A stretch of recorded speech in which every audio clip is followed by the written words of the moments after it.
Bismillahirrahmanirrahim. Alhamdulillahilladzi hadana lihada wa ma kunna linahtadiya laula an hadanallah. Allahumma shalli wa sallim wa barik ala sayyidina wa maulana Muhammadin adada ma fi ilmillah salatan bidawami mulkillah wa ala alihi wa ashabihi ajma'in amma ba'd. Yang sama-sama kita hormati Imam Besar Masjid Istiqlal Bapak Profesor Dr. Kiai Haji Nasaruddin Umar MA, para asatid, para ulama dan segenap kepengurusan Badan Pengelola Masjid Istiqlal. Wabil khusus guru kita Mukarram Dr. Kiai Haji Muhammad Faisal Hamdani MA yang sudah hadir di hadapan kita, yang akan menyampaikan kajian dialog zuhur membahas hukum pidana pembunuhan dalam Islam. Biasanya beliau membahas kajian kitab Kifayatul Akhir fi halli ghayatil ikhtisar. Mudah-mudahan dalam pertemuan ini dapat menginspirasi dan memberi pemahaman kepada kita bagaimana tentang hukum pidana pembunuhan khususnya di dalam hukum Islam. Hadirin, mari kita lanjutkan kegiatan kita usai sholat zuhur berjamaah dengan niatan i'tikaf. Namun mengingat waktu juga adanya kegiatan setelah ini, maka kegiatan kita mungkin kita tidak perlama seperti biasanya, kita batasi tanya jawab dan sebagainya. Mari kita buka pertemuan ini dengan membaca Ummul Quran ala hadhihi niyyah wa likunnatin salihah wa ila hadratin Nabil Mustafa Sayyidina Maulana Muhammadin sallallahu alaihi wasallam. Al-Fatihah. A'udzu billahi minasyaitonir rajim. Bismillahirrahmanirrahim. Alhamdulillahirabbil alamin arrahmanir rahim maliki yaumiddin. Iyyaka na'budu wa iyyaka nasta'in. Ihdinas siratal mustaqim. Siratal ladzina an'amta 'alaihim ghairil maghdubi 'alaihim waladdallin. Amin. Hadirin dan pemirsa kanal YouTube Masjid Istiqlal dimanapun Anda berada, mari bersama kita menyimak paparan dan penyampaian oleh guru kita Al-Mukarram Dr. Kiai Haji Muhammad Faisal Hamdani MA, pembahas tentang hukum pidana pembunuhan dalam Islam. Kepada beliau waktu dan kesempatan kami persilakan dengan segala hormat. Bismillahirrahmanirrahim. Assalamualaikum warahmatullahi wabarakatuh. Waalaikumsalam warahmatullahi wabarakatuh. Alhamdulillahi hamdan na'imin. Ashhadu an la ilaha illallah rabbuna rabbul alamin. Wa ashhadu anna sayyidana Muhammad Rasulullah sayyidina sayyidil mursalin. Allahumma salli ala habibina syafi'ina wa maulana Muhammadin wa ala alihi wa sahbihi ajma'in amma ba'. Ma'asyiral muslimin, jemaah Bapak Ibu, saudara-saudara sekalian yang insya Allah dirahmati dan disayangi Allah Subhanahu wa taala. Amin. Dalam Islam, hukum pidana Islam ini kan masih belum diambil oleh hukum pidana Indonesia. Padahal nilai-nilai dalam pidana Islam ini nanti insya Allah kita akan jelaskan sebenarnya lebih memenuhi keadilan. Dia tidak hanya berisi unsur keadilan, tapi ada unsur moralnya, unsur akhlaknya, unsur tarbiyahnya, efek jerahnya. Tetapi tidak sedikit umat Islam yang dibuat takut terhadap hukum pidana Islam itu sendiri diakibatkan kesalahpahaman sebenarnya, bukan dengan kepahaman yang baik. Maka dari itu dalam kesempatan ini saya ingin coba membahas ini. Sebenarnya apa hukum bagi orang membunuh? Ibnu Qayyim menjelaskan at-tahqiq annal qatla tata'allaqu bihi salasa huquq. Ini yang perlu kita bahas, kita jelasin. Kata Imam Ibnu Qayyim, ketika terjadi pembunuhan ada 3 orang yang punya hak.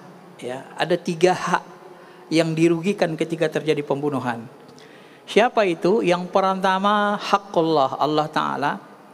Yang kedua haqqulil maqtul, hak orang yang terbunuh.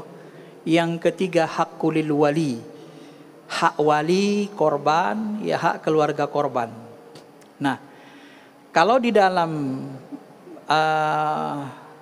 di dalam hukum pidana kita itu kalau orang membunuh Kalau dia sengaja dihukum sepanjat-panjatnya selama-lamanya, ya, itu 15 tahun, kemudian maksimal 20 tahun atau bisa maksimal hukuman mati begitu.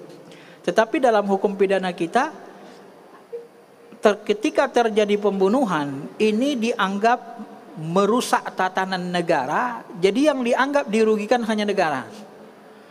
Ketika orang tersebut yang membunuh dihukum, dimasukkan penjara, maka selesai masalah. Bagaimana dengan orang yang terbunuh? Bagaimana dengan keluarga terbunuh? Ini belum ada diperhatikan negara. Disinilah nanti kita melihat ada sisi keadilan yang kurang, sisi moral yang belum dipenuhi oleh unsur-unsur pidana yang ada di Indonesia.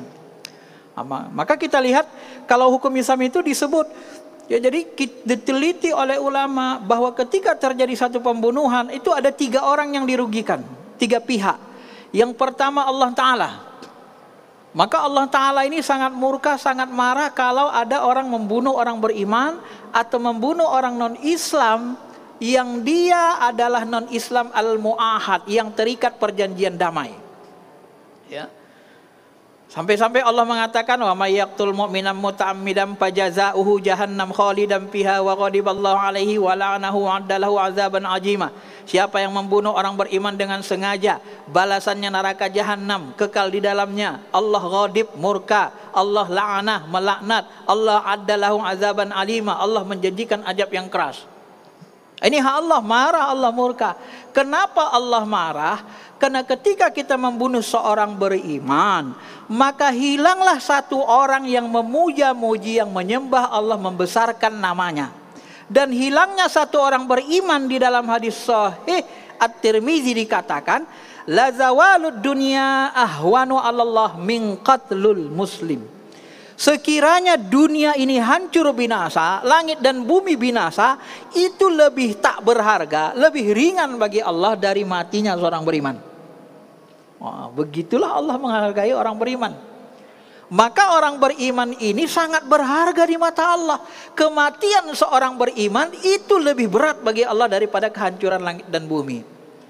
Karena itulah masyarakat muslimin, orang yang beriman, yang mengucapkan la ilaha illallah Muhammadur Rasulullah dengan penuh keyakinan, walaupun satu kali, dan dia meninggal dunia, dia masuk neraka beribu-ribu tahun lamanya, dan dia yang terakhir keluar masuk neraka, diberikan Allah dia hadiah surga yang luasnya seluas langit dan bumi. Jadi harga sebuah keimanan itu sangat dihargai Allah dengan harga langit dan bumi.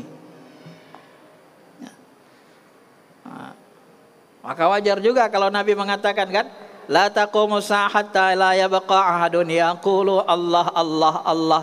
Tidak akan dihancurkan Allah langit dan bumi, tidak akan terjadi kiamat kalau masih ada satu orang yang mengucap Allah Allah Allah.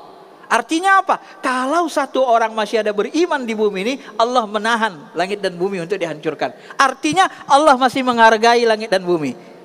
Maka kiamat itu hanya terjadi ala syiraril khulqi.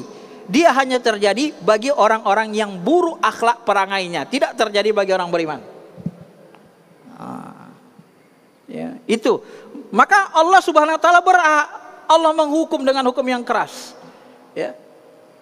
Bagaimana dengan orang non-Islam? Non-Islam kalau dia terikat perjanjian damai dengan Pancasila, haram kita bunuh. Man qatala mu'ahad lam yarih raihatal jannah wa irrihuha la yujadu min masiratin arba'ina aman.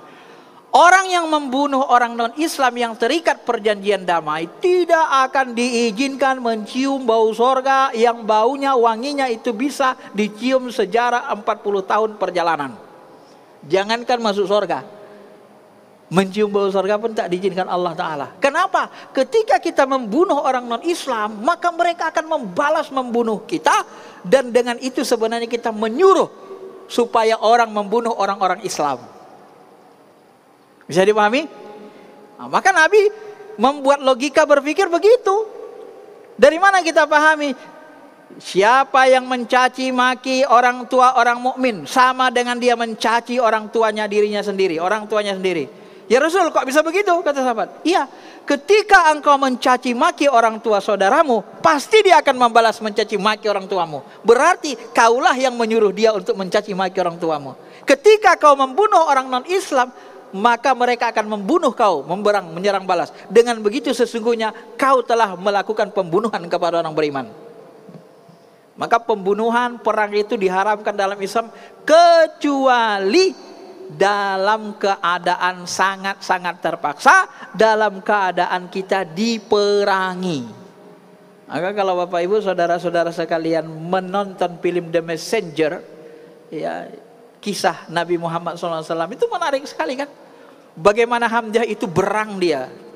Dia marah kepada Rasul, seolah-olah marah kepada Rasul. Dia desak Rasul, ya Rasulullah, bagaimana ini Allah Ta'ala? Kenapa kita tidak boleh memerangi orang kafir Quraisy? Saudara-saudara kita di Mekah sudah ada yang dibunuh. Ibu Ammar bin Yasir sudah meninggal, sudah dibunuh, sudah ditombak. Orang-orang Islam dirampok hartanya, diusir dari kampungnya, dari Mekah. Apakah kita harus diam saja? Tidak boleh melawan. Apa maksud Tuhan seperti ini menyuruh kita? Apakah kita harus mati seluruhnya? Wah, sampai begitu Hamzah kan? Tak terima dia diperlakukan umat Islam, diperangi. Nabi nggak mau merintahkan perang. Ya. Sampai turun nanti ayat qatilul musyrikina kaffah kama tuqatilum kaffah. Bunuhlah orang musyrik secara menyeluruh. Kenapa ada iklannya? Karena mereka memerangi kamu, membunuh kamu secara menyeluruh. Jadi ketika kita diserang, baru boleh kita perang bunuh. Kalau kita tidak diserang nggak boleh, haram, masuk neraka kita Pak. Ini hukum Islam. Kemudian yang kedua, tadi kan hak Allah. Yang kedua, kalau terjadi pembunuhan, hak korban, orang yang dibunuh. Apa haknya? Nanti di akhirat kata Nabi, orang ini akan meminta kepada Allah, ya Allah, inilah yang membunuh aku. Hisab dia ya Allah. Dialah yang menahan amalku, membuat aku mati cepat, membuat aku tidak mampu lagi beramal, membuat aku tidak mampu mendidik anak-anakku. Dia yang bunuh aku. Dia mencegah aku dari memujimu, menyembahmu, memperbanyak amal ibadah. Maka hisablah orang ini dengan hisab yang keras. Dia tuntut. Nah, berdasarkan hadis ini sebagian ulama seperti Ibnu Abbas, Zaid bin Sabit, Abu Hurairah mengatakan dosa pembunuhan ini nggak bisa dihapuskan, nggak bisa diampuni. Kenapa? Nanti orang yang dibunuh nuntut, nggak bisa, dia pasti nuntut. Dari sisi ininya, ya. Tapi kalau dari Allah sudah taubat kita, insya Allah diampuni sama Allah, nyesal. Tapi kalau dari sisi hak manusianya, hak korbannya, bagaimana nanti? Nanti kalau dia benar-benar taubat, Allah ganti. Tapi tetap orang yang dibunuh akan minta haknya. Yang ketiga, yang terakhir, ya, ini coba diperhatikan. Kan banyak orang berpikir, kalau orang membunuh hukumnya apa dalam Islam? Qisas, bunuh. Nah, sebenarnya masyarul muslimin, hak qisas itu adalah hak wali korban. Nah, ini yang banyak tidak dijelaskan orang. Hak wali korban, hak keluarga korban. Kenapa? Kamu telah membunuh ayah saya. Saya berlima, bertujuh sama adik-beradik. Yang membiayai hidup kami adalah adik ayah saya. Yang membiayai hidup kami adalah abang saya yang kalian bunuh. Dia yang menjadi tulang punggung. Kamu mau menggantikan, mencarikan biaya makan kami, biaya makan makku, biaya makan atukku yang sudah tua. Kamu mau mencarikan biaya kehidupan kami, biaya anak kami, adik-adik kami untuk kuliah. Siapa yang menggantikan? Nah, dalam hal ini hukum negara kita belum memperhatikan, nilai moralnya masih kurang. Jadi unsur keadilannya tidak penuh. Inilah kelemahan hukum pidana kita sebenarnya. Tapi pidana Islam diperhatikan. Kalau keluarga mengatakan, Pak Hakim, kami tidak siap, saya tidak siap suami saya dibunuh, dia tulang punggung, saya punya anak 5, siapa yang menggantikan dia untuk cari nafkah? Nah, berikan dia azab siksa seperti saya, bunuh suaminya, bunuh dia yang membunuh. Nah, itu hak wali korban. Kalau hak wali korban menuntut kepada hakim untuk hukum bunuh, boleh dibunuh. Inilah namanya qisas. Tapi kalau wali korban mengatakan, datang anaknya, mak, ndak usahlah dihukum bunuh. Kenapa? Ya dia itu kan orang baik, dia nggak sengaja. Dia kan ngelempar durian, kena kepala bapak, pecah, meninggal. Bukan disengajanya, dia kan orang baik, dia sering bertamu ke rumah kita. Jadi gimana? Ya udah minta diat aja, diat. ya, maka bayar di ya. Jadi kalau orang mengatakan orang membunuh hukumnya harus dibunuh, itu sebenarnya nggak ngerti hukum Islam. Hukum bunuh itu hak wali. Kalau wali mencabutnya, ya nggak masalah, hukum diat, bayar denda. Nah, kalau dia orang kaya, besar aja dendanya. Kenapa? Dia orang kaya raya, milioner, dia triliunan hartanya. Berapa dendanya? Kata ulama, dendanya 100 ekor unta. Ya, dengan rincian 30 unta hiko, usia masuk tahun keempat, tahun kelima, 30, 40 lagi sisanya yang sedang hamil. Nah, kalau dirata-ratakan lah unta berapa satu? 35 juta. Nah, kalau 35 juta kali 100 berapa itu? 3,5 M. Diat denda 3,5 M. Nih, kamu telah bunuh ayah saya. Nih gantinya 3,5 M untuk biaya hidup makmu, biaya hidup anak-anakmu, adikmu. Nah, jadi diganti, ada diat. Nah, ini yang tidak diperhatikan pidana Islam, yang tidak diperhatikan pidana negara kita. Nilai-nilai Islam belum diambil. Nah, itu kan? Ya kalau sudah di penjara udah, ya yang gantikan menafkahi anak istrinya siapa coba? Enak aja masuk penjara doang. Kamu sudah menghancurkan masa depan anak istrinya. Anaknya sedang kuliah, itu sudah semester 2 di Amerika. Nggak ada lagi yang biayai dia. Itu sudah semester 2 di Mesir. Itu sudah semester 4 di Maroko, sudah mau selesai. Coba, ini yang kurang dari pidana kita, masyarakat muslimin. Maka saya ingin menyampaikan ini supaya sampai ini kepada pemerintah, sampai kepada anggota dewan, supaya diperbaharui hukum pidana kita itu. Karena keadilan itu tidak hanya pidana kita lebih menyoroti kepada efek jerahnya. Pidana Islam dia ada efek jerahnya, ya ada hak Allah tadi, ya masuk neraka itu, Pak. Bisa dibunuh, boleh kan dibunuh, efek jerah. Ada nilai moralnya, diat. Ini nilai moral, hukum itu harus punya nilai moral. Jangan tak bermoral. Gitu loh. Ada nilai moralnya. Ada nilai keadilannya. Udah lama, dia itu kan marbot masjid. Gajinya aja sebulan cuman 1 juta di masjid. Gimana mau bayar dia 3,5 M? Nikah aja dia nggak bisa. Nafkahi dirinya aja susah. Uang kontrakan pun sering nombok. Dibantu orang lain. Dia kan nggak sengaja bunuh ayah. Jadi gimana? Ya udahlah, maafkan aja lah. Sudah maafkan. Nggak ada denda, nggak ada diat. Tinggi moralnya kan? Itulah hukum Islam yang tidak dipahami banyak orang Islam. Itulah hukum Islam yang tidak dipahami banyak orang di luar Islam. Kita tidak mau mengkaji. Nilai moral hukum pidana Islam ini sangat besar. Nilai keadilannya sangat besar. Karena unsur keadilan itu apabila hak orang itu terjaga, terjamini. Maka pidana kita ini masih menyisakan ketidakadilan. Bahkan kalau kita lihat misalnya penipuan, ya pencucian uang, seperti First Travel kemarin, menipu banyak jemaah, uang haji, uang umroh hilang ditelap, kemudian hartanya disita negara sebagai barang bukti, diambil negara. Orang-orang yang ditipu nggak dapat apa-apa. Kan masalah, yang rugi kan rakyat bukan negara. Apa hak negara mengambil harta itu, First Travel itu? Apa hak negara coba? Coba rasionalkan. Negara itu wajib melindungi hak warga negaranya, bukan mengambil hak warga negara. Ini jadi masalah dalam hukum pidana kita, masyarakat muslimin.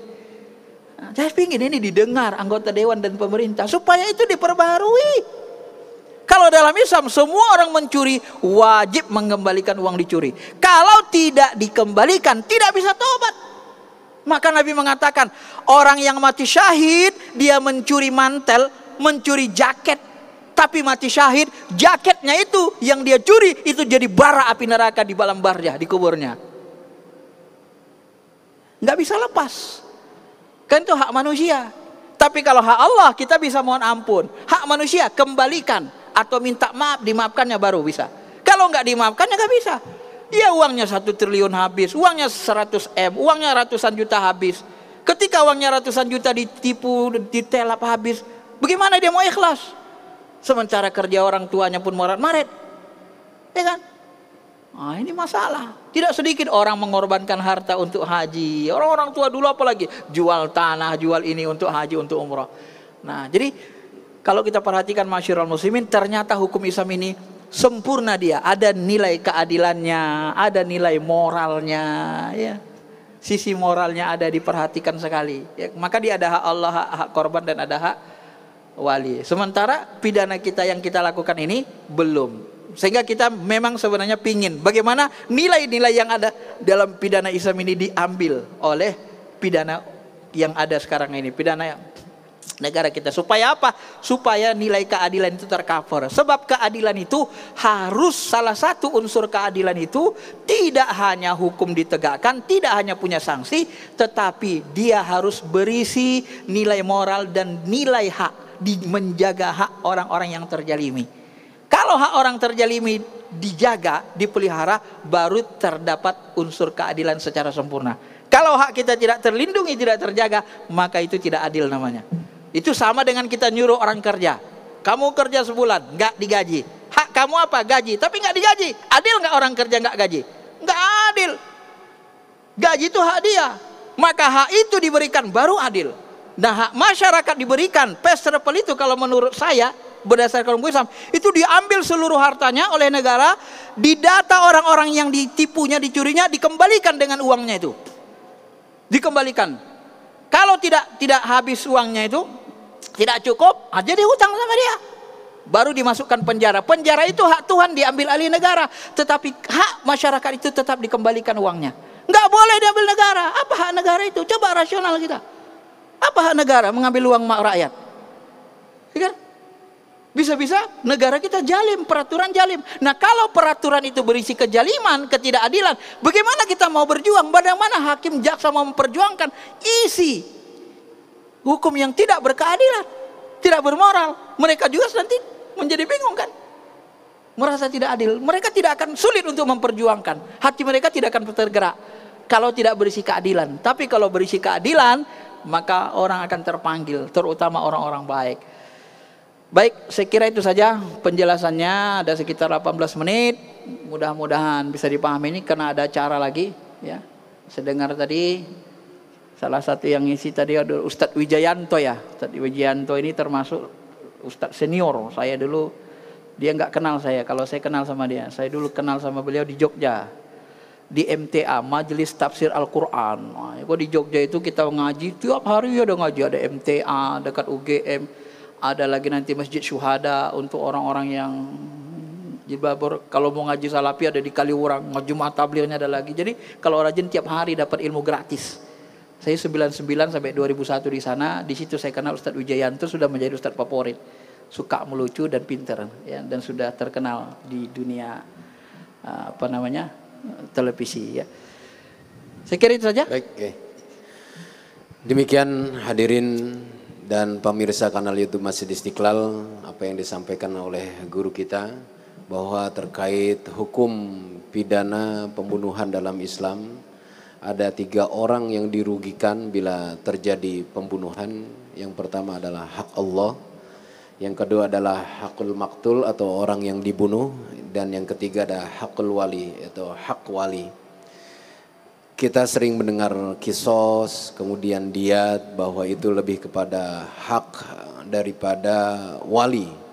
Sedangkan hak Allah dan hak orang yang dibunuh, kadang-kadang ini kita di dalam pemerintahan yang ada terkait hukum pidana mungkin lebih kepada hak pemerintah, apa yang disampaikan oleh guru kita, saat orang yang terkena pidana tersebut dipenjarakan, akan tetapi terjadi hak korban dan sebagainya itu belum dapat dipenuhi, maka unsur keadilan, unsur moral dalam hukum pidana banyak yang perlu disempurnakan. Itu beberapa masukan.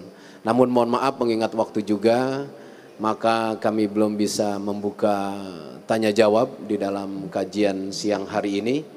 Pada 13 Agustus 15 Muharram 1444 Hijriah ini ada beberapa pertanyaan di channel YouTube, ya, tentu kaitan dengan kasus pembunuhan yang sekarang semarak. Tapi mohon maaf Kiai, mengingat waktu juga kita tidak bisa bahas. Memang menarik sekali. Saya paham juga Kiai membahas hal itu, Dan hak tentang pidana ini ya karena memang perlu ada masukan-masukan juga dan hangat tentang peristiwa yang terjadi pada saat ini. Terima kasih atas kebersamaan para jamaah dan khususnya kepada guru kita yang telah membagi ilmunya terkait hukum pidana pembunuhan dalam Islam. Mudah-mudahan kita memahami dan dapat memberikan masukan-masukan yang berarti saat kita nanti menyempurnakan hukum pidana yang ada. Memang ini proses kayaknya, masih proses, belum diketuk palu sepertinya. Terima kasih atas kebersamaannya. Mari kita tutup majelis ini bersama-sama dengan membaca kafaratul majelis. Bismillahirrahmanirrahim. Subhanakallahumma wa bihamdika asyhadu an la ilaha illa anta astaghfiruka wa atubu ilaik. Amin amin ya rabbal alamin. Selaku pembaca kami mohon maaf akhirul kalam. Hadanallahu ajma'in wa afu minkum. Wassalamualaikum warahmatullahi